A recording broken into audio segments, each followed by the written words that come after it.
حضرت شاہ شمس تبریز رحمۃ اللہ علیہ کا شمار نابغہ روزگار اولیاء اللہ میں ہوتا ہے۔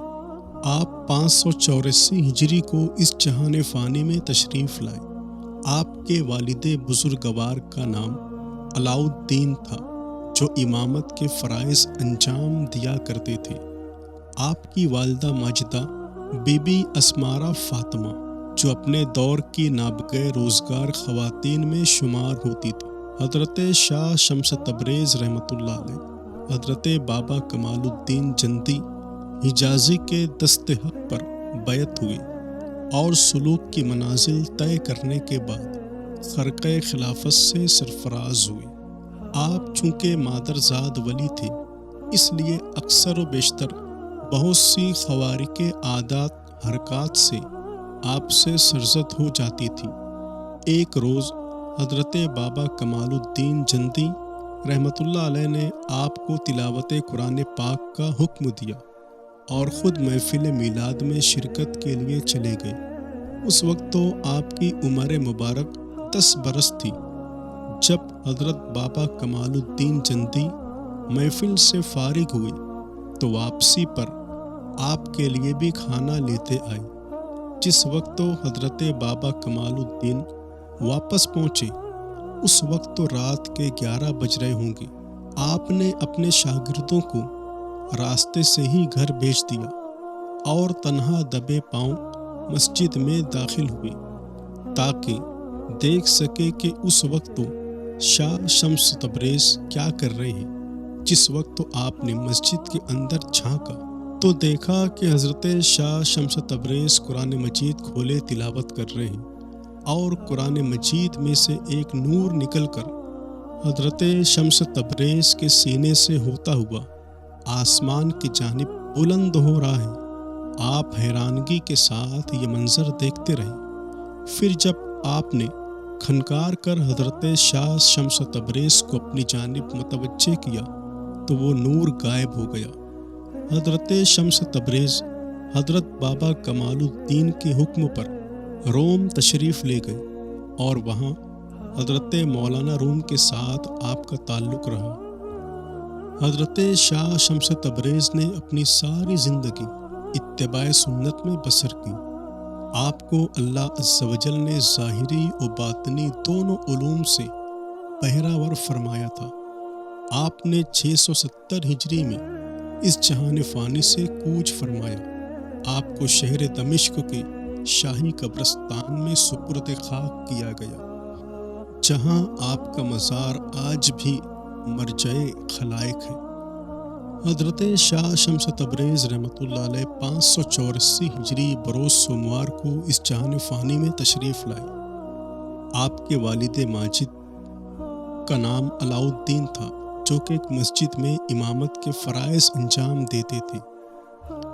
آپ کے والد ماجد مسجد میں امامت کے فرائض انجام دینے کے علاوہ ایک مکتب بھی چلاتے تھے اور نماز سے فراغت کے بعد اپنے اس مکتب میں مریضوں کا علاج کیا کرتے تھے۔ حضرت شاہ شمس تبریز کی والدہ ماجدہ حضرت اسمارہ فاطمہ کا تعلق سادات گھرانے سے تھا اور وہ اپنی نیک نامی کی وجہ سے مشہور تھی۔ حضرت شاہ شمس تبریز جس وقت تو پیدا ہوئی تو آپ کا نورانی چہرہ دیکھ کر والدہ ماجدہ نے آپ کا نام شاہ شمس رکھا۔ حضرت شاہ علاء الدین نے بیٹے کی پیدائش پر اللہ عز و جل کی بارگاہ میں سجدہ شکر ادا کیا اور اپنے بیٹے کے ماتھے پر چمکتے نور کو بوسہ دیا۔ حضرت شاہ علاء الدین نے بیٹے کی خوشی میں تمام محلے میں مٹھائی تقسیم کی اور خوشی کا اظہار فرمایا۔ کہا جاتا ہے کہ حضرت شاہ شمس تبریز ابھی شکم مادر میں ہی تھے کہ حضرت شاہ علاء الدین جس مسجد میں امامت کے فرائض انجام دیتے تھے، اس مسجد کی انتظامیہ کے صدر فخر الدین علی شدید بیمار ہو گئے اور حضرت شاہ علاء الدین کے پاس مکتب میں بغرض علاج لائے گئے۔ فخر الدین علی کو گردوں کی تکلیف تھی اور ان کے پاؤں بھی سوج جاتے تھے۔ حضرت شاہ علاء الدین نے دوا تجویز کرتے ہوئے کہا کہ تمہیں چند چیزوں سے پرہیز کرنا ہوگا جن میں تمباکو نوشی بھی شامل ہے۔ فخر الدین علی نے کہا میں تمباکو نوشی نہیں چھوڑ سکتا۔ حضرت شاہ علاء الدین نے فرمایا کہ اگر آپ تمباکو نوشی نہیں چھوڑیں گے تو پھر آپ کے مرض کا علاج کیسے ہو سکے گا؟ فخر الدین علی حضرت شاہ علاء الدین کی بات سننے کے بعد کہا کہ اگر میرے مرض کا علاج نہ ہوا تو میں آپ کو امامت سے فارغ کروا دوں گا۔ چنانچہ اگلے ہی روز حضرت شاہ علاء الدین کو مسجد کی انتظامیہ کی جانب سے ایک خط ملا جس میں انہیں مسجد کی امامت کرنے سے روک دیا گیا۔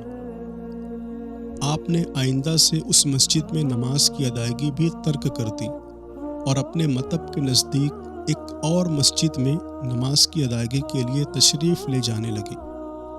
اس واقعے کے کچھ عرصے بعد ہی آپ کے گھر حضرت شاہ شمس تبریز کی ولادت باسعادت ہوئی۔ حضرت شاہ شمس تبریز مادرزاد ولی تھے۔ آپ کی والدہ ماجدہ سے منقول ہے، وہ فرماتی ہیں کہ جس وقت تو آپ اس دنیا میں تشریف لائے اس وقت تو ہمارے گھر میں فاقہ کشی کے حالات تھے۔ آپ کی پیدائش کے بعد ہمارے گھر میں ایسی برکت آئی کہ اگر گھر میں کوئی چیز لائی جاتی تو وہ مہینوں ختم نہ ہوتی تھی۔ ابتدا میں ڈر گئی کہ یہ نہایت عجیب بات ہے، مجھے اس بارے میں کسی سے پوچھنا چاہیے، لیکن اللہ عز و جل کی جانب سے مجھ پر ایسی کیفیت طاری ہو جاتی کہ میں باوجود بات کرنے کے بات نہ کر سکتی۔ آپ کی پیدائش سے قبل گھر میں جو حالات تھے ان میں نمایاں تبدیلی آئی اور پھر گھر میں کبھی فاقے کی نوبت نہ آئی۔ جن چیزوں کے حصول کے بارے میں سوچا کرتی تھی وہ چیزیں خود بخود مجھے ملنا شروع ہو گئی۔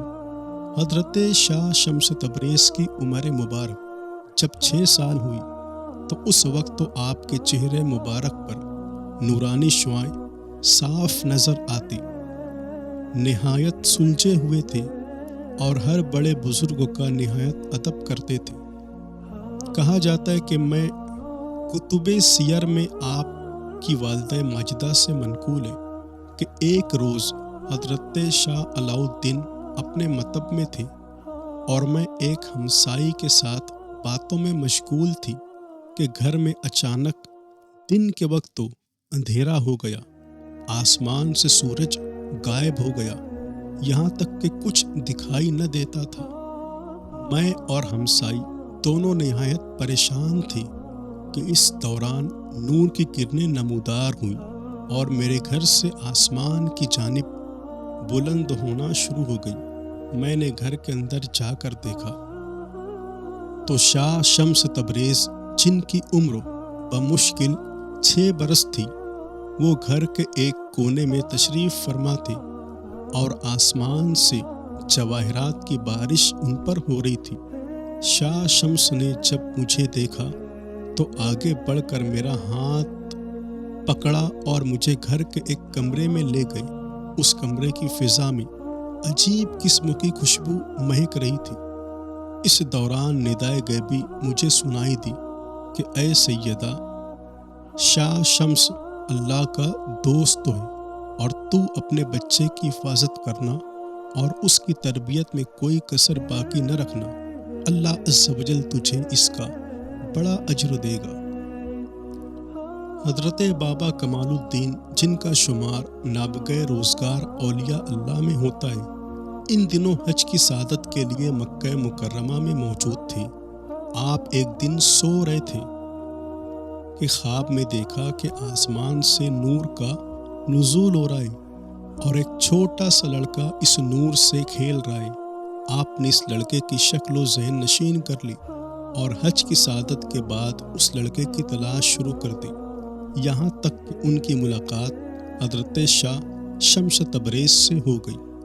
حضرت بابا جندی نے آپ کو بے اختیار گلے سے لگا لیا، اپنے حضرت بابا کمال کی خدمت میں حاضر ہونا اپنا معمول بنا لیا۔